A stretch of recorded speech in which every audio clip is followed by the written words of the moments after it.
오늘은 사무엘하 24장 1절에서 14절까지의 말씀을 통해서 하나님의 뜻을 따르는 삶이라는 제목으로 우리 함께 은혜의 말씀 나누도록 하겠습니다.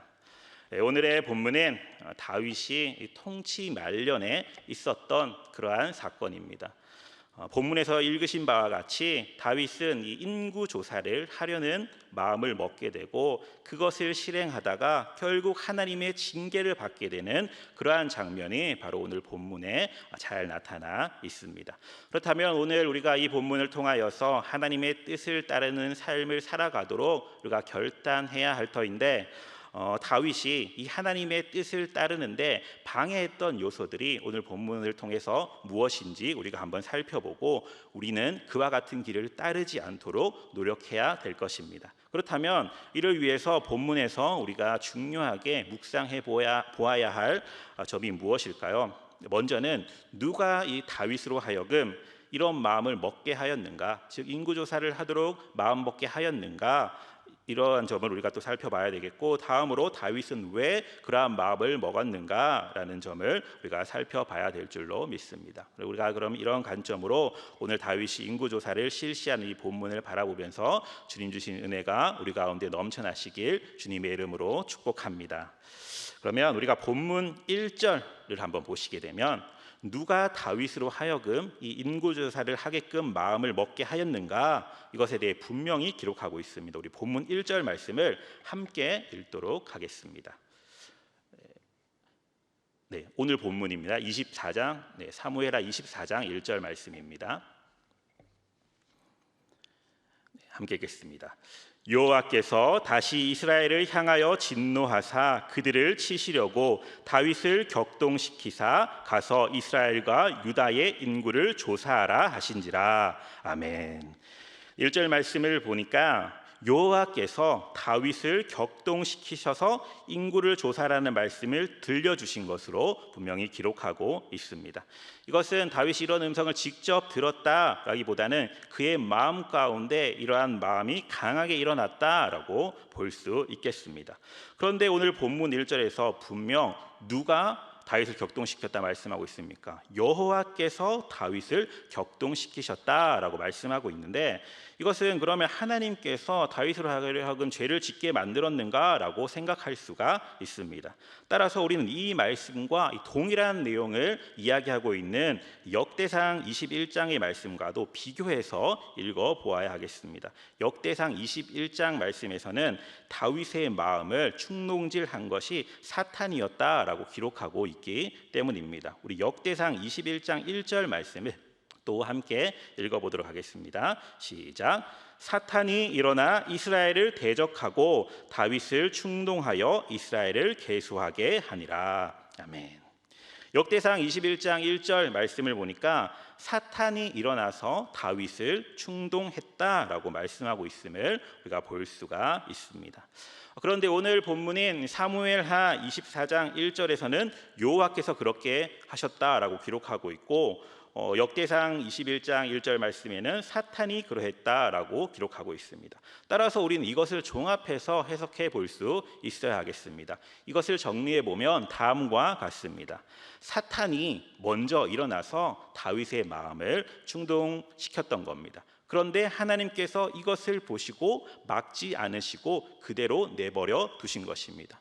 따라서 이 역대상 말씀은 사탄의 이 충동질을 강조했던 것이고, 오늘 본문은 여호와께서 그냥 내버려 두신 것을 강조하고 있는 그러한 말씀으로 볼 수가 있습니다.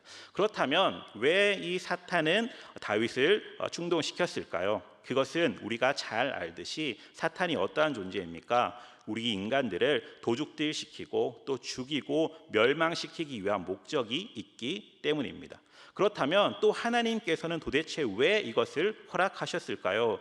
그러한 의문이 우리가 생길 수가 있습니다. 그런데 오늘 본문에 그 이유와 목적이 나오고 있습니다. 우리 본문 1절을 다시 한 번 더 읽어보도록 하겠습니다. 사무엘하 24장 1절 말씀 우리 다시 한 번 더 읽어보도록 하겠습니다. 시작. 여호와께서 다시 이스라엘을 향하여 진노하사 그들을 치시려고 다윗을 격동시키사 가서 이스라엘과 유다의 인구를 조사하라 하신지라. 아멘. 여기 상반절에 보니까 여호와께서 다시 이스라엘을 향하여 진노하사 그들을 치시려고라고 말씀하고 있습니다. 이것이 무슨 말입니까? 하나님께서 이스라엘을 향해 진노하셔서 그들을 치시려고 다윗을 격동시켰다라는 말씀입니다. 그러면 그들이 무슨 죄가 있길래 무슨 죄로 진노를 하셨을까요? 오늘 본문에는 이것이 자세히 나와 있지 않습니다. 하나님의 이러한 분노가 어떠한 이유에서 나왔는지 우리가 알 수는 없지만 우리가 유추해 보자면 이러한 분노가 어떠한 특정 사건으로 말미암은 것이 아니라 이스라엘 회중이 가진 전체적인 그 불신앙과 또 하나님에 대한 경시 풍조 등 이러한 고질적인 죄악으로 말미암은 것임을 우리가 나타내기 위해서 하나님께서 이와 같이 말씀을 통해 하셨다라고 볼 수가 있습니다. 또한 우리가 구속사의 전형적인 패턴이 어떠한 패턴이냐? 먼저 죄를 짓고 또 하나님의 심판과 징계가 있고 또 그를 통해서 회개하고 또 다시 회복하는 이러한 것이 구속사적인 전형적인 패턴인데, 이 성경을 읽는 독자들로 하여금 그러한 관심을 집중시키기 위해서 또 이와 같이 말씀했을 수도 있습니다. 하지만 우리가 그러한 이유가 어찌 되었던 간에 그 죄에 대해서 명확히 밝히고 있지는 않지만 여기서 우리가 중요하게 봐야 될 것이 무엇이냐? 바로 다윗으로 하여금 범죄의 길로 들어서게 한 근본적인 이유가 무엇이냐? 바로 백성들의 죄 때문이었다라는 이러한 사실을 우리가 중요하게 봐야 될 것입니다. 백성들의 죄 때문에 마귀가 틈타게 되었고, 백성들의 죄 때문에 하나님께서 그것을 허용하셨으며, 이 백성들의 죄 때문에 지도자인 다윗이 미련한 결정을 내리고 죄악의 길로 달려가게 했다라는 이 사실을 우리가 중요하게 여기며 봐야 될 것입니다. 이렇게 되다 보니까 이 사탄의 충돌질과 또 하나님의 허용 아래서 이 다윗은 요압으로 하여금 인구조사를 빨리 시작하기를 명령하게 됩니다. 그런데 오늘 본문 3절 말씀을 보니까 요압이 다윗 왕에게 하나님께서 이 백성을 지금보다 100배나 더 불어나게 하여 주셨으니 이 일을 하지 말기를 만류했습니다. 이것이 무슨 말이냐? 하나님께서 우리에게 이만큼 복 주셨는데 굳이 인구조사를 해야 하겠습니까? 하나님의 뜻을 거스르는 일을 해야 되겠습니까? 라는 이러한 이야기입니다. 즉 왕의 명령에 반대를 했던 것이죠. 그런데 이 요압, 군대 사령관인 이 요압의 반대를 바라보며 어떠한 혹자들은 요압의 이전의 행적들을 봐서 그는 상황에 따라서 항상 이랬다 저랬다 하는, 처세를 달리하는 매우 간교한 자다라는 이러한 사실을 감안하여 봤을 때 그가 인구조사를 통해 받게 될 백성들의 원성을 염려하는 마음에서 이 다윗의 이 인구조사 명령을 반대하였다라고 주장하기도 합니다. 이는 이 고대 사회에서 이 인구조사는 주로 세금 부과와 노역 그리고 군사 징집을 위하여 이루어졌기 때문에 이 백성들은 이 인구조사하는 것 자체를 반대할 수도 있고, 그래서 백성들의 원성을 사지 않겠냐라는 이러한 이유에서 반대했다라고 보는 그러한 의견을 내보이는 학자들도 있습니다. 하지만 오늘 본문에 드러난 요압의 주장에는 그러한 점을 찾아볼 수 없고, 본문 3절에서 밝히는 바와 같이 오히려 이 인구조사가 하나님께 죄가 된다는 근거에서 반대하고 있기 때문에 이 요압의 이러한 발언을 바라봤을 때 여호와 하나님을 신뢰하는 그 신앙적 측면에서 우러난 다윗에 대한 간언이었음을 우리가 생각해 볼 수가 있습니다. 이처럼 이 요압이 다윗이 이러한 사단의 충동질에 의하여서 또 하나님의 허용에 의하여서 인구조사를 실시하라라고 명했지만 요압이 신앙적이며 충성 어린 충고를 하면서 그것을 만류시킵니다. 본문 3절에 이 요압이 왕은 어찌하여 이런 일을 기뻐하시나이까 이렇게 기록되어 있지만, 또 동일한 말씀인 역대상 말씀을 보게 되면 어찌하여 백성들로 하여금 죄가 있게 하시나이까 라는 말을 덧붙이고 있습니다. 즉 이 다윗이 이 인구조사를 하는 것이 심각한 죄가 되는 것이다 라는 이러한 충고를 요압이 하고 있던 것입니다. 하지만 다윗의 귀에는 이러한 말들이 들렸을까요? 들리지 않았습니다. 이미 사탄의 관계에 넘어갔고 그 마음 가운데 그 이미 충동하는 그러한 사단 마귀의 세력이 있었기 때문에 그러한 말들이 전혀 들리지 않았습니다. 둘이 의사소통이 전혀 되지 않았던 거죠. 우둔한 결정을 내릴 뿐만 아니라 충성된 신하의 권고도 듣지 않는 그러한 사람이 바로 다윗이 된 것입니다. 그래서 독선적으로 결정을 내리고 무조건적으로 추진하는 자가 되고 만 것입니다. 이 같은 사실을 통해서 우리가 깨닫게 되는 영적 메시지가 무엇입니까? 사실 다윗이 어떠한 자입니까? 하나님의 마음에 합한 자라 칭함받은 그러한 다윗이었습니다. 그러한 다윗이다 할지라도 사탄의 관계에 넘어가서 하나님의 뜻을 헤아리지 못하고 또 자신의 생각과 판단에 따라 행동하는 경우가 있음을 우리가 말씀을 통해 볼 수가 있습니다. 이처럼 인간은 정말 연약한 존재다라는 사실을 우리가 이 본문을 통하여서 다시금 깨닫게 되는 것입니다. 따라서 우리는 이 사실을 기억하며 절대로 영적으로 교만해서는 안 된다라는 사실을 꼭 기억하시길 바라고, 행여나 이러한 모습이 우리들 자신에겐 없는지 늘 조심하며 나아가시길 주님의 이름으로 축복합니다. 그러면 우리가 다시 본문으로 돌아와서 이 내용을 한번 살펴보면, 이렇게 요압과 이 군대 사령관들의 반대가 있었지만 더 이상 이제 다윗 왕을 설득시킬 수가 없음을 알고 결국 이제 전국을 돌면서 이스라엘의 인구 조사를 시작하게 됩니다. 이 인구 조사가 얼마의 시간이 소요되었을까요? 그것은 오늘 본문 8절 말씀을 통해 우리가 확인해 볼 수가 있습니다. 본문 8절 함께 읽도록 하겠습니다. 시작. 그들 무리가 국내를 두루 돌아 9달 20날 만에 예루살렘에 이르러. 아멘. 이 8절 말씀을 보니까 9달 20날, 즉 이 9달 20일, 약 한 300일 정도에 걸쳐서 이 일이 끝날 정도로 이것은 엄청난 큰 프로젝트였던 것입니다. 본문에 그 결과로 보고된 숫자가 몇 명입니까? 이스라엘에서 이 칼을 빼는 담대한 자가 80만 명이고 유다 사람이 50만 명이다라고 기록하고 있습니다. 총 130만의 군대가 소집이 가능한 나라가 된 것입니다. 하지만 또 이것을 역대상 21장 6절 말씀을 보시면 이렇게 말씀하고 있습니다. 우리 역대상 21장 6절 말씀을 함께 보도록 하겠습니다. 시작. 요압이 왕의 명령을 마땅치 않게 여겨 레위와 베냐민 사람은 계수하지 아니하였더라. 아멘. 요압이 이 왕의 명령을 마땅치 않게 여겨서 모두 다 계수하지 않았다라는 겁니다. 이 레위와 베냐민 사람은 계수하지 않았다라는 것이죠. 따라서 결론적으로는 이 정확한 군대 상황을 알 수는 없게 되었다라고 볼 수가 있는 것입니다. 이 말이 무엇입니까? 이 9달 동안 9달 20날 동안 열심히 수고한 것이 무슨 얘기입니까? 결정적으로 모두가 헛수고가 되었다, 정확한 계수가 되지 않았다라는 사실을 우리가 확인해 볼 수가 있습니다. 뿐만 아니라 오늘 본문 사무엘하 24장 10절 말씀을 우리 또 함께 보시도록 하겠습니다. 사무엘하 24장 10절 말씀입니다. 함께 읽겠습니다. 시작. 다윗이 백성을 조사한 후에 그의 마음에 자책하고 다윗이 여호와께 아뢰되 내가 이 일을 행함으로 큰 죄를 범하였나이다. 여호와여 이제 간구하옵나니 종의 죄를 사하여 주옵소서. 내가 심히 미련하게 행하였나이다 하니라. 아멘.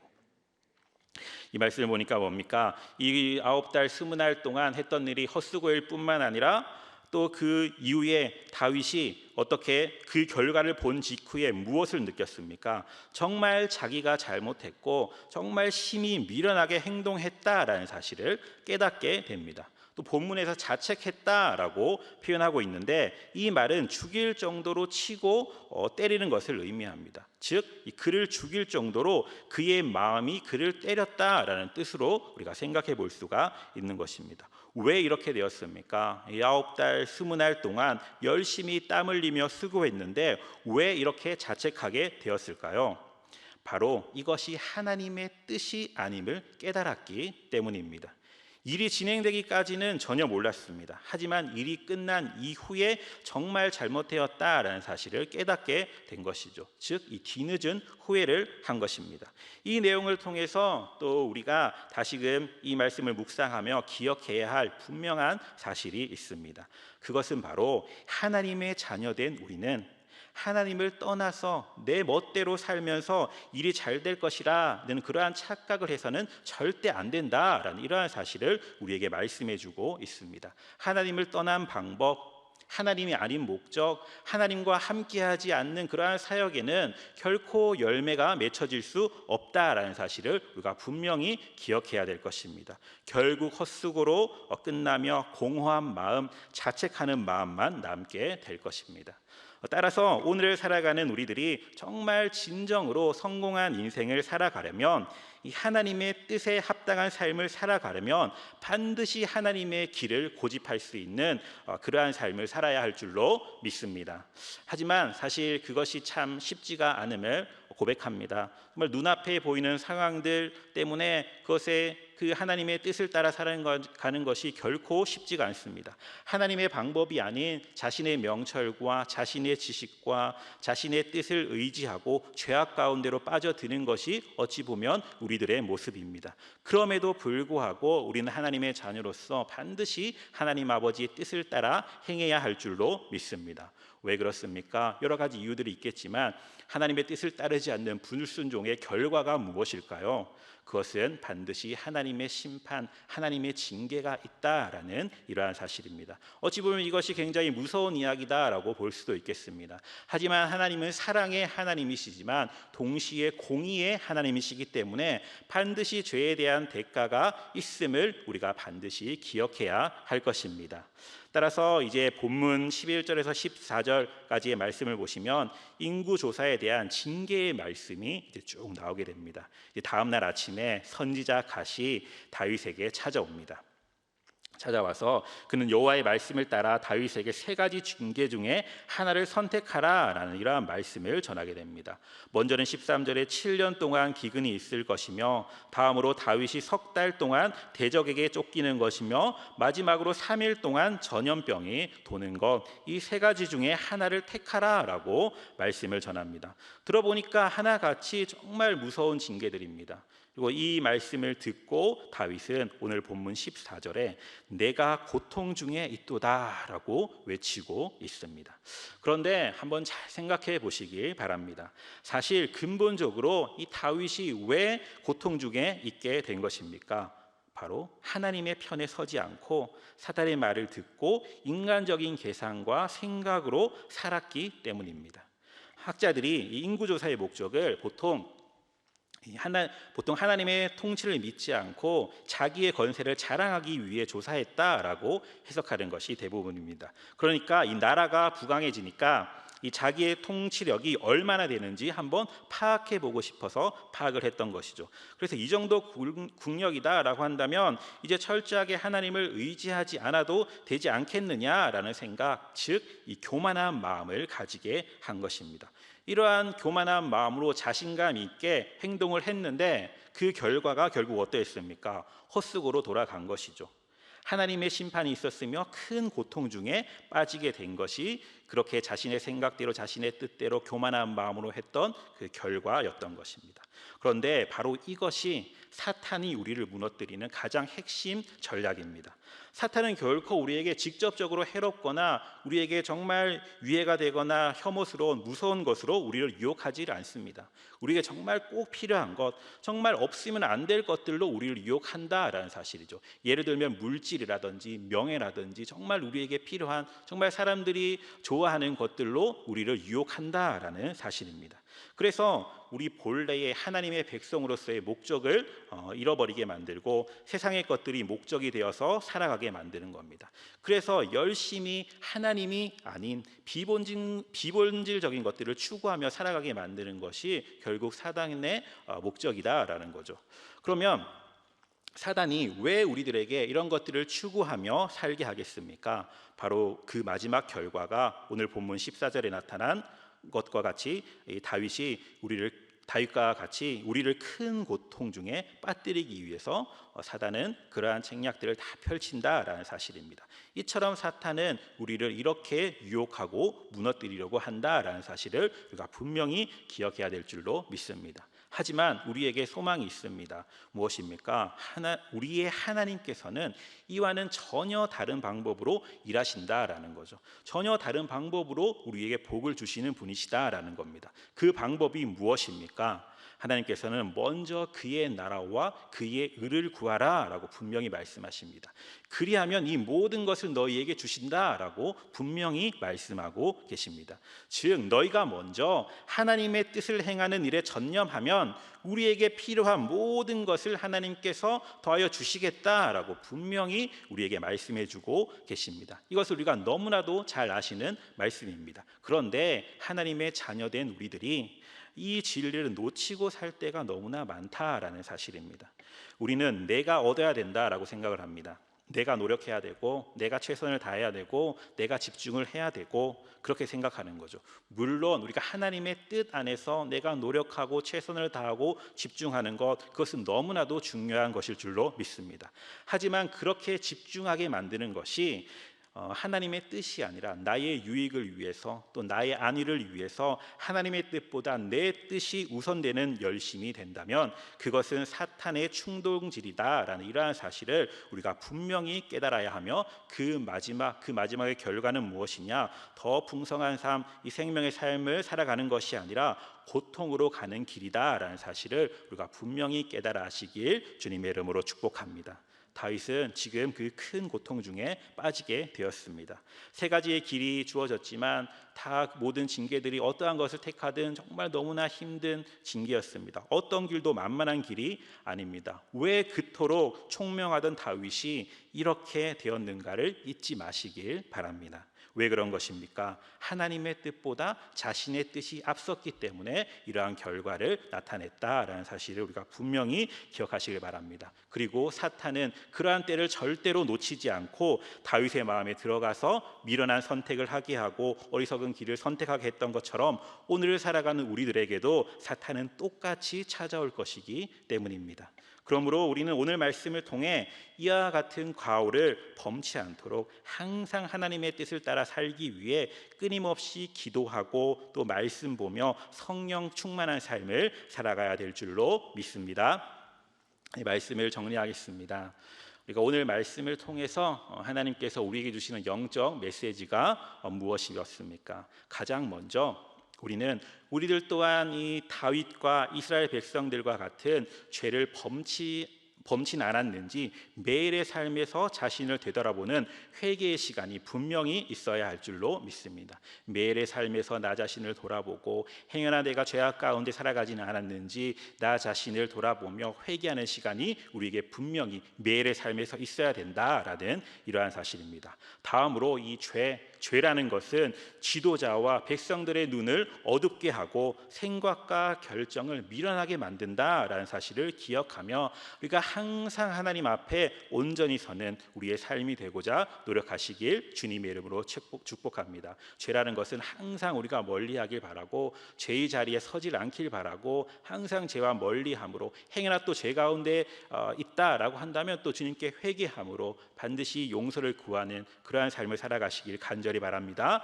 나아가서 정말 하나님을 떠난 방법, 하나님이 아닌 목적, 또 하나님이 함께하지 않는 사역에는 열매가 있을 수가 없고 또 하나님의 편에 서지 않고 사단의 말을 듣고 인간적인 계산과 생각으로 살아갈 때 우리는 결국 하나님의 심판 가운데 또 큰 고통을 받게 될 수밖에 없다라는 것을 반드시 기억하시길 간절히 바랍니다. 이러한 진리를 생각하며 항상 하나님의 뜻을 행하는 일에 전념하는 삶을 살아가심으로 말미암아 온전한 하나님의 은혜를 경험하시는 모든 성도님들 다 되시길 주님의 이름으로 축복합니다.